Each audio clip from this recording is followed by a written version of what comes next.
Hello mga kaola, welcome po ulit dito sa aking channel sa Kaola Loka. For today's video mga kaola ay may isi-share ako sa inyong isang post ng isang Ola agent na kung saan ay inamin niya yung lahat ng mga pananakot na ginagawa nila doon sa may mga utang sa kanila. Dito mga kaola ay iisa-isahin natin yung mga sinasabi nitong mga pananakot na ginagawa nila. Yung mga small claim, yung home visit daw, o yung sasampahan ng kaso, padadalhan ng demand letter. Dito mga kaola ay iisa-isahin natin. Para po ito dun sa mga baguhan na naguguluhan po at natatakot dahil sa mga pananakot na ganito, o yung mga hindi pa po nakakita sa post na ito, ay tutukan nyo po ang video na ito hanggang dulo. At kung interesado po kayo, huwag nyo naman po sanang kalimutang mag-like, subscribe at pindutin ang notification bell para updated po kayo sa mga susunod ko pang mga upload tungkol dito sa Ola. So ayun nga mga kaola, pero bago ang lahat, disclaimer lamang po mga kaola. Ang post na po ito ay matagal na po, nung nakaraang 2023 pa po ito, pero hihimayin po ulit natin ito para po doon sa mga baguhan na hindi alam yung mga ganitong pananakot ng mga Ola agent na mga yan, ng mga grabe po kung mga haras at magpadala ng mga mensaheng makatatakot o nakakadispress. Kaya kung interesado ka sa video na ito, ay tutukan nyo po hanggang dulo. Baka sakaling makatulong po sa inyo itong isang post ng Ola agent na nagsiwalat ng kanilang mga modus kung paano sila maningil at manakot. Tara! Ako po yung agent na nagpost kanina. Masakit isipin, isa ako sa nakulong noong October 2023. Nakalaya ako dahil naghanap ng paraan ang pamilya ko na makapiyansa. Koy lending ay sarado na simula noong October 2023. Yan ang mga saklaw niyang Ola na nasa ibaba. Bilang agent noon ng Wow Pera, C Peso, Bali Loan at Lemon Loan.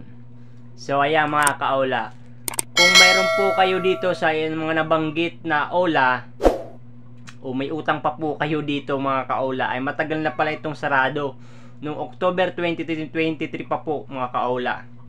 Kaya kung hanggang sa ngayon ay sinisingil pa rin kayo, o check nyo po sa SEC kung register pa po ito. Kung hindi na, wag nyo na pong bayaran mga kaola. Kasi matagal na pala itong sarado mga kaola. Itong si Wow Pera, si Peso, Bali Loan at Lemon Loan mga kaola. Share ko lang sa mga panakot nila na nireport daw ho sa CIC.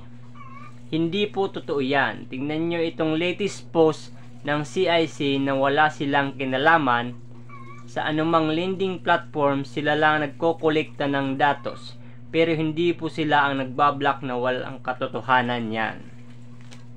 So ayun nga mga kaola, sinasabi dito na yung mga pananakot na i-report daw kayo sa SEC, hindi po totoo yan mga kaola. Gawa-gawa lang po yung mga pananakot na mga yan. Small claim, kung taga NCR ka, maaaring mabisit ka, pero di mo yan dapat ikatakot kasi totoong detalye ang mga nilagay mo. Takot magsampa ng small claim ang Ola noon namin kasi malaki ang gagastusin kung bawat isang tao ay sasampa. Tapos ang utang mo ay 3K to 5K lang. Lugi na ang kumpanya noon. Na-home visit ang mga taga NCR lang kasi takot ang ahensya namin na pumunta ng Mindanao kasi ang demand letter ay dapat ang bawat panig ay nandoon. So mga kaola, ang sinasabi dito sa small claim mga kaola ay huwag kayong matakot kung naka-receive kayo ng mga ganitong text na mayroon kayong small claim, kasi yung detalye pong nilagay nyo dun ay totoo po, hindi po gawa-gawa. At kung magsasampa po ng small claim ng Ola, ay mas malaki pa daw yung gagastusin nila kaysa dun sa inutang nyo mga kaola. isipin nyo mga kaula, kung talagang nag-umutang kayo ng 3,000 to 5K, tapos yung magkano yung gagastusin sa small claim mga kaula, lugi na po yung kumpanya. Kaya isang maliwanag na pananakot lang po yung mga natatanggap nyong may small claim na kayong sinampa sa inyo yung OLA na kinauutangan nyo mga kaula. Kaya wag po kayong matakot. Tapos yung mga nahuhumbisit mga kaula ay NCR lang po. Kasi sabi dito, takot din po silang pumunta ng Mindanao. Ang katotohanan mga kaula ay takot din po talaga yung mga OLA agent na lumantad yan. Hanggang dyan lang po yan sa Metro Manila mga kaula. Pero paglabas po ng Metro Manila ay takot na po yan. Takot din po yan lumantad mga kaula. Kaya yung mga nakakatanggap po na mag-home visit daw, kung wala ka naman po dun sa NCR o sa Metro Manila, wag po kayong matakot. Hindi po makakarating yan sa inyo. Yan po mga kaula, tatandaan nyo. Mga pananakot lang po yan mga kaula. During settlement, lahat ng sinasabi nila na may demand letter daw po kayo, huwag kayong matakot kasi system generated na yan. Edit na lang namin ang amount at pangalan ng borrower at sabay text blast. So yan mga kaula, kung nakakatanggap kayo ng demand letter, sinasabi dito ay system generated na lang daw yan. Ini-edit na lang po nila yan mga kaula. Pinapalitan yung pangalan, yung amount, kung magkanong utang, at saka sabay iti-text blast na lang po nila. Kaya gawa-gawa lang po nila yung mga pananakot nilang may demand letter po kayong mga kaula. Sa mga nakakatanggap po ng may demand letter po, maliwanag po dito na sinasabi na gawa-gawa lang po nila yan kasi just system generated na po yan. Ini-edit na lang po. Kumbaga mga kaula ay scripted na po ito. Scripted na lang po mga kaula.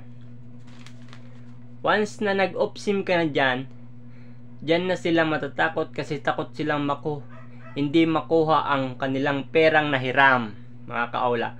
Kaya gagawin nilang lahat ang manakot. Yung mga kaula, takot po silang baka hindi nyo sila bayaran.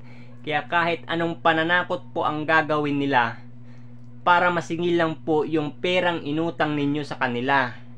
Haharsin po nila yung, lalo na po kung nag-off-sim po kayo, yung mga kamag-anak, reference, contact number na nakalagay dun sa cellphone nyo, yun po yung sisingilin nila mga kaula. Gagawa ng paraan po ang mga yan para makapaningil po. Kasi once po nag-off-sim na po kayo, dyan po sila natatakot mga kaula na baka hindi na kayo masingil mga kaula. Kaya gagawa ng paraan at kung sino-sino na yung sisingilin nila na nakalagay doon sa contact reference mo mga kaula. Ang gawin mo mga kaula daw ay off-sim mo at saka deactivate. Sinasabi dito ng agent mga kaula, ang pinakamagandang gawin daw ay mag-off-sim saka deactivate ng Facebook mga kaula. Sa mga hindi po nakakaalam kung paano pong mag-deactivate ng Facebook mga kaula, ay may video po akong ginawa niyan. Hanapin nyo na lang po at deactivate nyo po ang Facebook nyo mga kaula. Bakit may napopost? May ibang ulak kasi na sinesearch agad ang name mo pag nag-apply pa lang. Pero ito ang gawin nyo, lahat ng nakatag sa inyo, i-delete nyo para wala silang makita. So yung sa mga nagtatanong po mga kaula kung bakit daw po may naipopost sa FB yung mga hindi nakapagbayad, ay nung nag-a-apply pa lang po kayo mga kaula, ay sinesearch po kaagad nila yung name mo mga kaula. Kaya nakukuha po kaagad nila yung detalye. So ang sabi dito ng agent mga kaula, para hindi daw po kayo mai-post, ay i-delete lahat nung mga nakatag sa inyo mga kaula. O kung mas mabuti nyong gawin mga kaula ay kung may bala kayong umutang, ay bago pa lang kayo mag-apply ay i-deactivate nyo muna kaagad o i-private nyo muna yung mga Facebook nyo mga kaula, yung mga social media nyo mga kaula. I-private nyo po muna bago po kayo mag-apply ng utang mga kaula. So yan po mga kaula, sana po nakatulong sa inyo ang video na ito. At huwag niyo naman po sanang kalimutang mag-like, subscribe at pindutin yung notification bell para updated pa po kayo sa mga susunod ko pang mga video. Salamat!